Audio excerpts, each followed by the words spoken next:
Hi guys, after many years. Yan guys, nakaulan lang ngayong araw na to. Ay, gabi pa lang ngayon.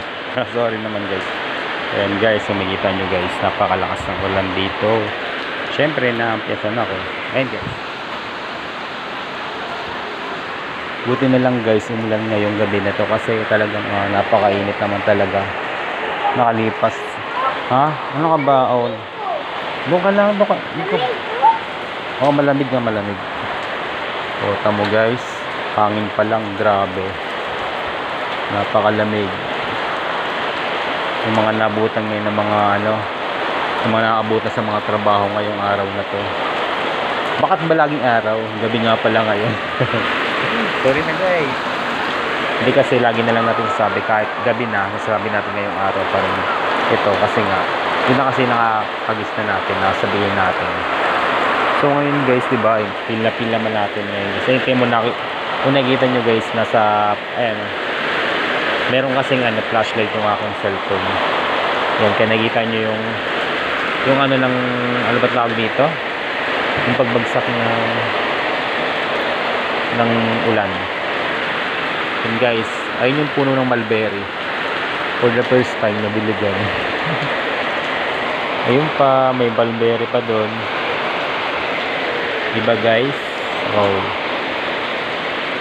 Makakatulog na yung mga naghahantay ng ulan. Makakatulog na sila ng mahimbing. Lagi nga naka-open tong bintana namin kasi para pasok yung hangin. Pero kahit pumasok yung hangin, kung hindi nga umuulan, hindi rin. Wala rin. Nonsense din. Pero ngayong araw na to, gabi yan na araw na naman. Araw na naman. Gabi pala. Sorry guys. So ngayong gabi na to, makakatulog yung mga gustong matulog.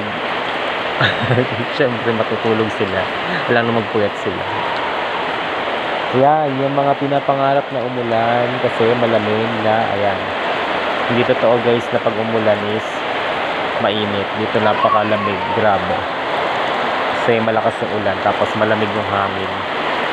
Yan guys, oh, tingnan nyo guys.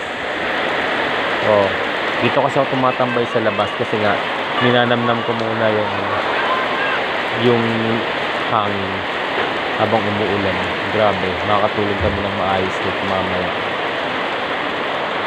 For the first time. Ay, ayan nandito ako ngayon guys. Grabe, ang lakas ng hangin. So ayun na guys, binalita ko lang sa inyo, updated po ngayon yan dito sa Cavite. Dito po yan sa Cavite, General Trias Cavite yan. Sa iba kasing ng bahagi ng Cavite is umulan daw. Dito lang ngayong gabi lang na to, dito pala nagparamdam sa Gentry yung ulan. Pero sa ibang part daw ng Cavite talagang umuulan, dito lang ang hindi pa. Ayan, kaya ngayon natupad din. Ilang gabi na kasi yan guys na madilim pero hindi pumapatak yung ulan. Yan. So, guys, bye-bye.